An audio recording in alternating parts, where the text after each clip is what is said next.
Welcome to Mommy's on a Call, your sacred space to laugh, learn, and feel like a real grown up human for a hot minute. Do you ever wonder how it's even possible to balance it all? Work while juggling your kids' schedules, cooking healthy meals, and maintaining relationships on top of finding time to prioritize your own well being? Do you wish you could have more fun, build healthier lifestyle habits, and make more aligned choices so you can feel less stressed, more rested, and more present every day? Well, put down the leftover mac and cheese and listen up because I hear you, Mama. I'm Stephanie Uchima Carney, a mom of three little ones, serial entrepreneur, business strategist, and integrative health coach, just trying to get through the day one cold cup of coffee at a time. I believe that with more intention, a positive mindset, and simple self-care and wellness habits, it is possible to thrive in motherhood, business, and life. My mission is to uncover the daily rituals, life lessons, and real-life tactics and favorite tools to inspire and empower you to get the most out of your life every single unpredictable day. So grab your headphones, tell your kids you're on the potty, and tune in weekly for some laughs, knowledge bombs, and plenty of real talk with real moms, and maybe a dad or two. Welcome to the Mommy Pod. Happy New Year and welcome back to Mommy's on a Call. I cannot believe how long it's been since I've been on the mic. It's been a long month, over a month actually, since I published the last episode and even recorded an episode of Mommy's on a Call for you all. December was madness and I felt like I had the longest winter break ever. When it was time for my kids to go back to school, they all got hit by the stomach flu, and so we had an additional week of winter break. So finally, I'm back on the mic, and even though we are halfway through January, I feel like my feet are finally on the ground and I can get going. I've decided that New Year's officially starts this week with the new moon and the beginning of Aquarius. And whether or not you believe in astrology, I'm sure you've felt a bit funky over the last month. However, now that both Mars and Mercury are out of retrograde, it means that from this point onward, it should feel a little bit smoother. 2022. Wow, what a year. The last time I truly felt like I was being productive was before my 40th birthday, which was in June. I'm not really sure what happened from that to my surgery in July to having more health issues to finishing up my health coaching school and all the kids stuff. I swear, I know it's cliche to say, but 2022 flew by so quickly. I finally had a moment, though, during the holidays and over the last couple weeks to sit down and reflect upon the year. And I thought today I'd bring you an episode on my Friday Thoughts or Friday, I don't even know what I was going to call these, to share three things that I want to leave behind in 2022 and 10 things I want to cultivate moving forward as we go through 2023. I'm hoping that through these, you can kind of reflect upon your year and things that you want to cultivate moving forward.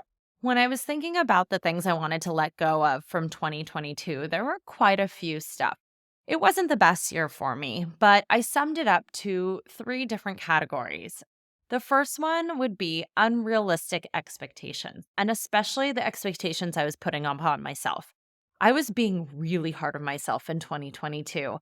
I thought that I should, quote, should, which I hate the word should, but that I should be at a certain level, that I was turning 40. I had been working on my business for so long that I needed to be achieving certain things and I wasn't. And I wasn't really looking at the whole picture. And I did an episode on this a few episodes back on kind of self compassion, and that I wasn't being realistic and compassionate towards the pressure I was putting upon myself. I was going through health issues. I have three little kids. I have all of these. And I felt like I was making excuses when I saw other people performing and was wondering, why can't I do the same? I think for me is really stepping back and letting go of these expectations that I thought I should have because they were unrealistic and I wasn't actually listening to my own advice of giving myself some grace. So I want to let go of that and have more self compassion. The second thing that I tried really hard at the end of the year and I want to continue moving forward is letting go of clutter. I didn't realize how much mental and physical clutter was impacting my home environment, my relationships, and overall my life. Having stuff everywhere was actually creeping in and really kind of bothering me. And I think it's something that I just put aside. And I mean, like, there are stacks of papers, our playroom was a disaster. I have piles of clothes that I wanted to sell or give away in our house. And it was just piling and piling up, and it's still there, and I still need to get rid of most of it. But I'm putting my attention on getting rid of the clutter because that clutter takes away so much of my energy. I didn't realize like how much it was affecting. So clutter's number 2. The last thing I really want to let go of moving forward is saying yes to please other people. And I talk about this so much about how you should say no and all of this. And I realized I kept saying yes to things that deep down I had an intuition and inclination that I shouldn't be doing it. I say yes a lot because I know I can handle things, but it might not be in the best interests of my own health or other people, especially my family. And looking at it, my time is really valuable. From this point onward, I'm really making a conscious effort to tap into my intuition and my gut anytime I make a decision instead of being impulsive, really sitting back and thinking about that. And so I've said yes to a few things that I regret. I learned my lesson and I say that every single year, but really, I am really going to try moving forward to say no more or say yes with something that is only a hell yes and not a, well, I think I can do it. Yeah, that sounds fun. Really making a conscious effort for that. So, those are the 3 big things I want to let go from 2022 that were really holding me back or affecting my mental health. So, when I was reflecting on the things I wanted to let go of in 2022, obviously the reverse I wanted to bring into 2023. But there were other things that started to brew that I would love to cultivate. And I started making my list and I had to cut it off at 10. I'm hoping one of these 10 things maybe inspires you also to cultivate moving forward. The first one was creativity. Back in the day, actually, for the last like 10 years, I had an event planning company, and that was really my creative outlet. And even before that, I used to be a singer, a dancer, a performer. I used to paint. I love design. So, interior design, event design. When I was actually in business school, one of my creative outlets was planning events because I got to be creative about that, themes and parties. And so that's what sprung owning an event planning company. And once I closed that at the end of 2019, I lost that sense of creativity, and I realized that that is something that helps me also broaden. This podcast is a creative outlet, but it's not enough. Really looking into where can I tap back into that creativity? Is it going back and playing the piano again? Is it maybe doing something in design? I don't know. Nothing that is a job, but more of a hobby. The second thing that I'm cultivating is bringing back more joy, play, and fun. Last year, I opened myself up to just having fun with the kids, going to Disneyland or doing spontaneous activities. And I think having that sense of play over structure has really like, I want to grow that more. The third thing is taking more risks. So, if you haven't already noticed, I'm a little bit OCD and very much into structure, planning, but I really want to be more curious and go on more adventures and take more risks, get outside my comfort zone. I'm very much a creature of habit. I love being at home. I'm very much a homebody. And even though I'm extroverted, I'm very calculated in what I do. I think last year when I started to take a few more risks and be a little bit more playful, more joy started to come into my life. So I want to take more adventure. The fourth thing is even though I am highly organized and structured, I am not in my house and to my day to day personal life. I am when it comes to business and everything else around me and all the events that I did. But when it came to my house, I was kind of a disastrous mess. I want to build more organization and structure with my time and within my house. And especially with the kids getting older, more activities, people needing to be in different places, I really want to focus my energy on creating a structure that works for my family and for myself. The fifth is really embracing my spiritual practices and especially deepening my meditation. One of the things I'm most proud about at the moment is that I've been meditating every single day for the last 4 years straight. And it's really helped create a more calmer environment for myself. And I've been able to tap into practices. And no, exactly 6 years ago in January of 2017 was the first time I ever was introduced to actual meditation. I went on this retreat. I won't go on it on this podcast episode, but it's where I learned about meditation. And honestly, I said, I can't do this. This is ridiculous. Like, I can't sit still. My head was going crazy. But I made it I made an effort to try, okay, I'm going to do this 5 minutes a day. And I started that not, it took me almost a year to start trying 5 minutes a day. It was irregular. And it wasn't until 2019 in January that I said, okay, I'm going to do this every day. From 2019 through now, I have meditated every single day for at least 5 minutes and sometimes even up to an hour. I thought I could never do it. I said, it's not for me. And now I'm even going to pursue a certificate in meditation so that I can teach and actually bring other people along my journey.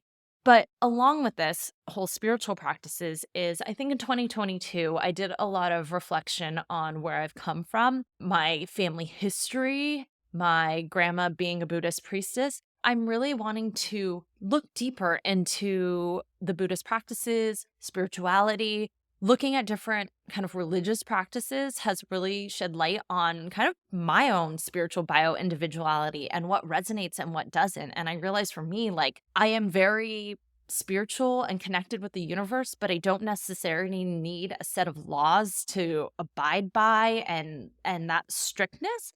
And so creating and figuring out where that what that means to me. The sixth thing that I want to cultivate is really actually valuing my knowledge, experience, and worth. My husband always tells me I sell myself short a lot and I don't charge what I'm worth. I'm the person who, even though I know the answer, like won't say anything because I don't want to be, quote, that person. But I realize like I do have a lot to offer and value. And so I want to showcase that more, which is why on the podcast, I realized that I was hiding behind interviews a lot. And so even though I love to interview and I'm curious about people and I love to learn, I was not sharing my own experiences and my own knowledge. So you'll see a shift on the podcast also moving forward with more solo episodes, more of me bringing in my own background into this while still doing some interviews. I'm not going to get rid of that. Don't worry. Number 7, along the same lines, putting myself out there, but to the public, doing more networking, speaking, or even putting myself more on social media. I've been hiding. I have not been on Instagram. And I always feel like, oh, if I don't have the perfect photo to post and the perfect caption, like I can't do it.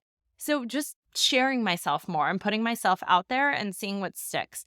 And maybe getting back to actually finishing that book that I started writing.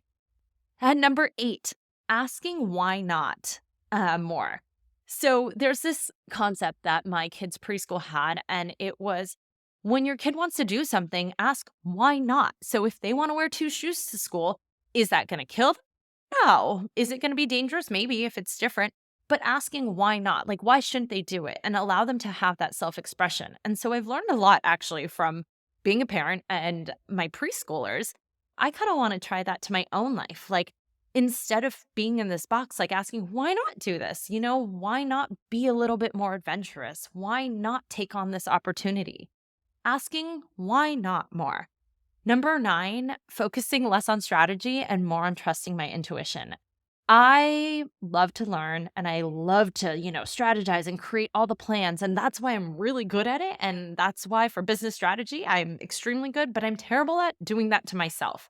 A lot of times I feel like I don't trust my own intuition and I end up in a place I don't want to be because of that.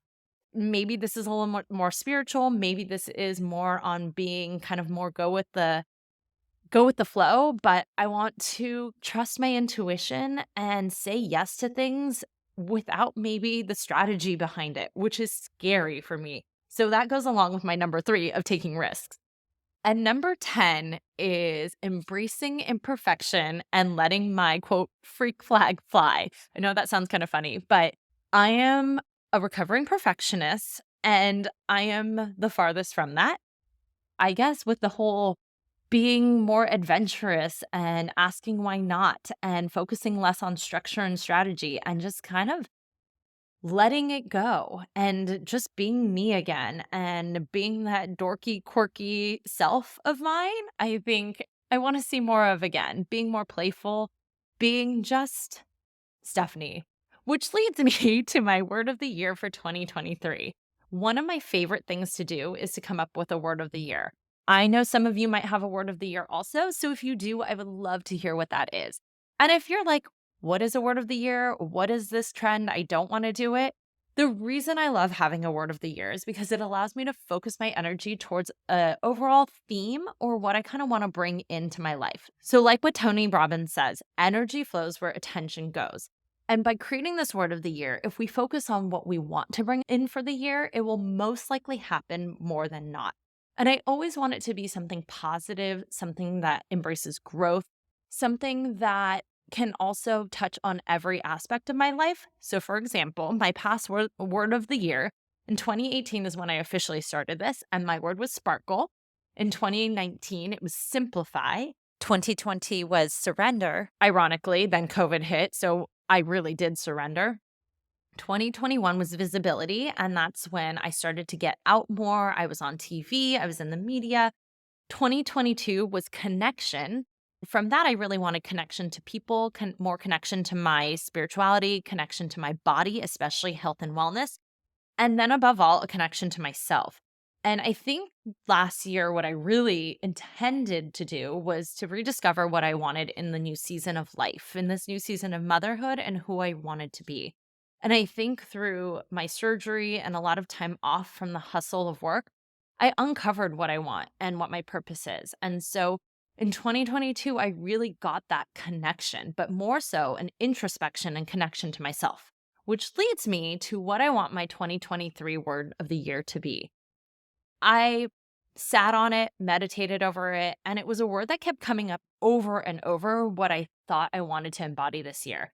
And I kept saying, no, I can't use that word. It doesn't really make sense. It's kind of generic, but it stuck. So here goes. My 2023 word of the year is intention. Doing everything with intention. Some people make New Year's resolutions, some people make New Year's intentions. But I thought, why can't everything be intentional? Why do we always have to do stuff just because we're told to, that we should do, or what others expect? Why can't we make decisions and show up every day with intention? So, what does that look like? It means tapping into my intuition way more and leading with that over my mind and external. It means slowing down and listening more. It means saying yes with a full body yes, like what I was saying before, like a hell yes, not a yeah, maybe, or I can make that work. It means following through on those 10 things I said I wanted to cultivate for the year. It means making choices and being okay with those choices because I know I made them intentionally. It means planning from a place of where I want to be and then figuring out how to get there. So, what does this mean for the podcast? What is Mommy's on a Call going to look like in 2023 coming from a place of intention? First and foremost, I want to show up to the mic every week specifically to serve and inspire you, my audience. I want to make sure this content is valuable. I know how precious your time and my time is, and that it's such a finite resource. And so I want to make sure that every minute is filled with something that can help or inspire you. Secondly, I want to embrace one of my core values, which is creating meaningful and deep connections and conversations with people over popularity, followers, or numbers. I don't care about the download numbers, and I realize that I would rather have a deep connection with you over a number or a download or a fake follow. Thirdly, what does this look like for the content? So, as I mentioned previously, I'm going to be scaling back the interviews. I'm thinking about 2 or 3 interviews per month. And while I absolutely love interviewing inspirational moms and sharing their stories, I also know those interviews tend to be 40 to 45 minutes long. And that's long if you're a mom with limited time. So, I want to be adding in more short solo episodes and a lot more conversations around health and wellness. Fourth, I'm going to make an attempt to show up more often. 2022 was a rough year, and although I value consistency, consistency was extremely hard for me. I think a lot of it too was that I was uninspired and not motivated. And while I haven't figured out the cadence of what this podcast is going to look like, my goal is to show up at least 2 times per week for you regularly on the same day. So maybe that's like Tuesdays and Fridays. Not sure, still figuring that out. And lastly, I want to place a focus on my email list, which means actually reaching out to you more than just once per quarter to say happy holidays or, happy summer. The only way I can communicate with you all is via email or DMs. And honestly, talking to an invisible audience is hard. So I really want to build this two-way conversation and engage more. And the only way to do that is either via email or DM. So I know you don't need more email spam to add to your inbox, but I promise to keep it useful if you sign up. Happy New Year. Happy 2023. I'm so excited for what this year is going to bring, and I cannot wait to have you as part of the journey. I will see you next week. Thank you so much for listening to this episode of Mommy's on a Call. Your support means the absolute world to me. You can find the show notes for this episode and other goodies over at mommysonacall.com. And if you enjoyed this episode or have gotten value from the podcast, I would be so grateful if you could head on over to Apple Podcasts and leave a rating and review so that we can reach and empower more moms all over the world together. Thank you so much again, Mommy Pod, and I will see you here next time.